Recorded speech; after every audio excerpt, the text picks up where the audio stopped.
अगर महेंद्र पाल सिंह की गाड़ी से आएंगे तो और भी 2 मिनट पहले, लेकिन अगर उन्हीं के भट्टे का ट्रॉली ट्रैक्टर सड़क पे खड़ा होगा तो फिर 15 से 20 मिनट लग जाएगा। बहनों और भाइयों, ये रफ्तार है। आज बिजली कटती नहीं, आज यहां पे निरंतर बिजली मिल रही है।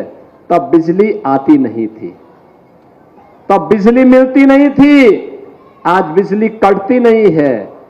तब स्वास्थ्य सुविधा का अभाव था, इंसेफ्लाइटिस थी, डेंगू था, मलेरिया थी, माफिया थे, मच्छर थे, और गोरखपुर के नौजवानों के सामने पहचान का संकट था।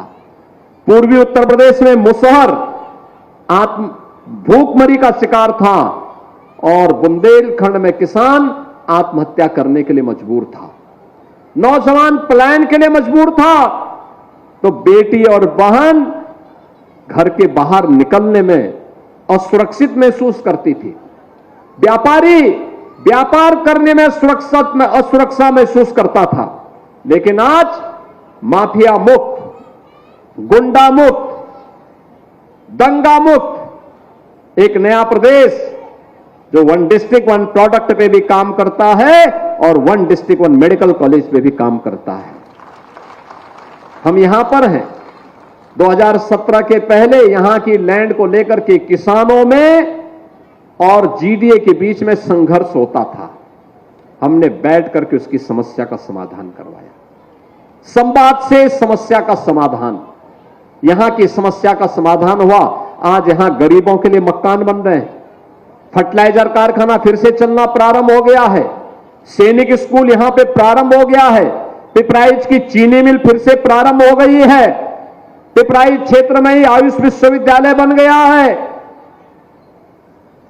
और सड़कों के लिए तो कहना ही क्या है, एक नया जाल बिछ चुका है। हाईवे जहां देखो, गोरखपुर से लखनऊ 4 लेन की कनेक्टिविटी, अब तो लिंक एक्सप्रेसवे से भी 4 लेन के साथ लखनऊ जोड़ा जा चुका है, वाराणसी 4 लेन के साथ, नेपाल 4 लेन के साथ, कुशीनगर 4 लेन के साथ, देवरिया 4 लेन के साथ, चारों ओर से 4 लेन की सड़कों के साथ जुड़ चुका है और वायु सेवा के साथ भी जुड़ चुका है।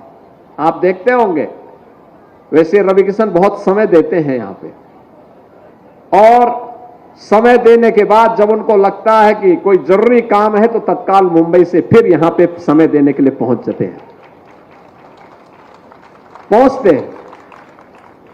मैं देख रहा था, मैं भी सोच रहा था कि आज सचमुच वो सुनाएंगे फ्री में, लेकिन फिर उन्होंने वही किया जो अक्सर वो कहते हैं कि फ्री में पिक्चर दिखाएंगे, लेकिन किसी को कितने लोगों ने फ्री में पिक्चर देखी है? और वैसे पैसा लेकर कितने लोगों ने देखी है? रवि किशन की पिक्चर पैसा देके कितने लोगों ने देखी है? पैसा लेके तो बहुत लोगों ने देखी है। अब उनको मैं कहूंगा एक बार फ्री दिखा ही दीजिए। वो एक कलाकार है और कलाकार के रूप में कला का सम्मान होना चाहिए, और कला को भी अपनी विरासत को संरक्षित करते हुए नई पीढ़ी को दिशा देने के लिए अभिनय के माध्यम से, मंचन के माध्यम से उसको एक नई दिशा देने के लिए तत्पर होना चाहिए। आप याद करिए, कला का ही कमाल था जब 1990 के दशक में रामायण सीरियल चला था दूरदर्शन में।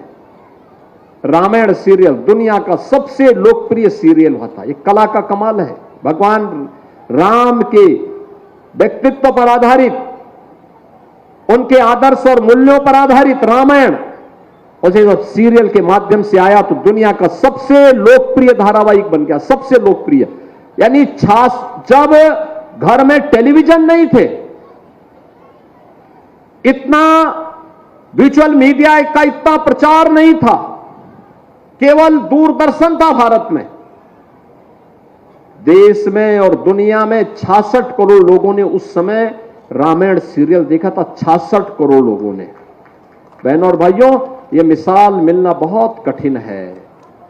भगवान राम के प्रति सनातन आस्था और कला का बेहतरीन अभिनय का परिचय रामायण के प्रति घर घर तक उसके प्रचार करने में बड़ी भूमिका का निर्वहन किया।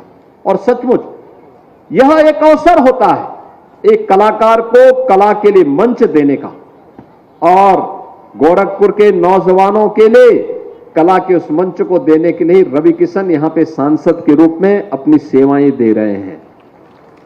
बहनों और भाइयों, आज के जो कार्य यहां पर दिए गए हैं, ये सड़क के भी हैं, सीवर के भी हैं, पेयजल के भी हैं, स्वास्थ्य के भी हैं, स्पोर्ट्स के भी हैं, विरासत से जुड़े हुए कार्यक्रम भी हैं, अन्य ऐसे महत्वपूर्ण कार्यक्रम हैं जो पूरे गोरखपुर के सभी 9 की 9 विधानसभाओं के विकास से जुड़े हुए हैं।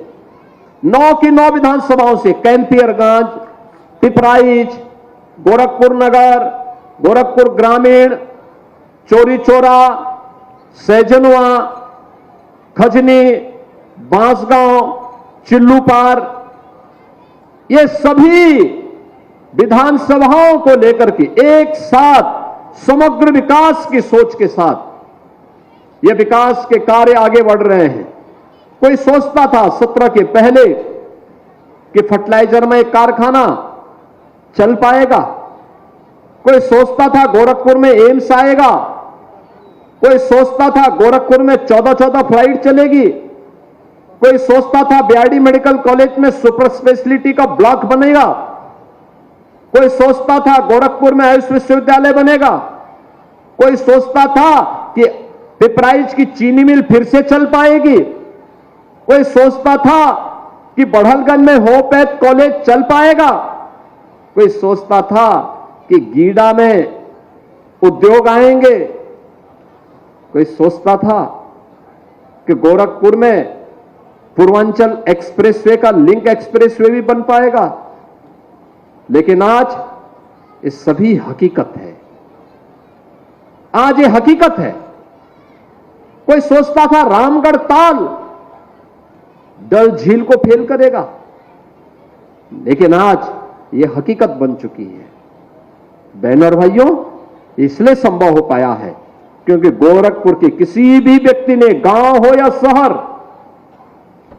किसी भी व्यक्ति ने विकास के मुद्दे पर भले ही मुआवजा मिलने में आगे पीछे हुआ हो, लेकिन उसने अड़चन नहीं आने दी।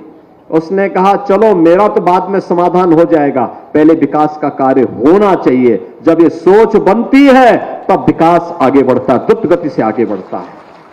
आज जो भी आता है गोरखपुर में कहता वाह विकास हुआ है। जो कोई भी आज वाराणसी जाता है कहता विकास हुआ है।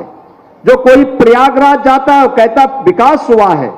जो कोई भी लखनऊ आता है वो कहता है विकास हुआ है। जो कोई भी मेरठ जाता है, नोएडा, ग्रेटर नोएडा, गाजियाबाद, किसी भी जिले में जाता, बरेली, आगरा, कानपुर, झांसी, जहां कहीं भी कोई जाएगा वहां जाकर के देखने के लिए मजबूर होता है और कहता है वाह कितना साफ और सुथरा है, विकास हुआ है। उत्तर प्रदेश नई पहचान बना रहा है। बेटियां अब बिना किसी भय के निकल जा रही हैं, घर से निकल रही हैं, स्कूल जा रही हैं, बाजार जा पा रही हैं।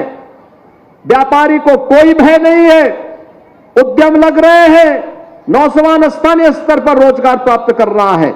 यह हर व्यक्ति के मुंह से जब निकलता है तब हमें लगता है हां ये परिवर्तन हुआ है, ये परिवर्तन हुआ है। और इस परिवर्तन को आगे बढ़ाने के लिए पिछली सरकारें अपने आप तक सीमित थी।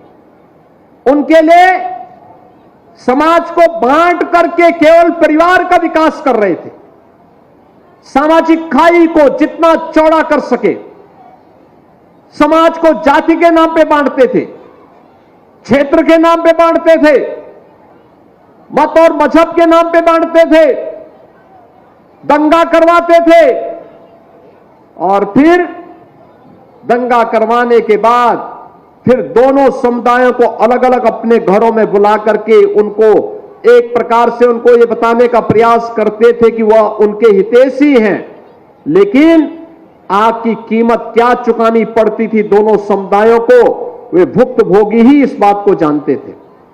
बहनों और भाइयों, पिछले 8 वर्ष से दंगा नहीं हुआ तो विकास हो रहा है, हर एक का विकास हो रहा है, समान सुविधाएं सबको मिल रही है, कोई भेदभाव किसी के साथ नहीं हो रहा है।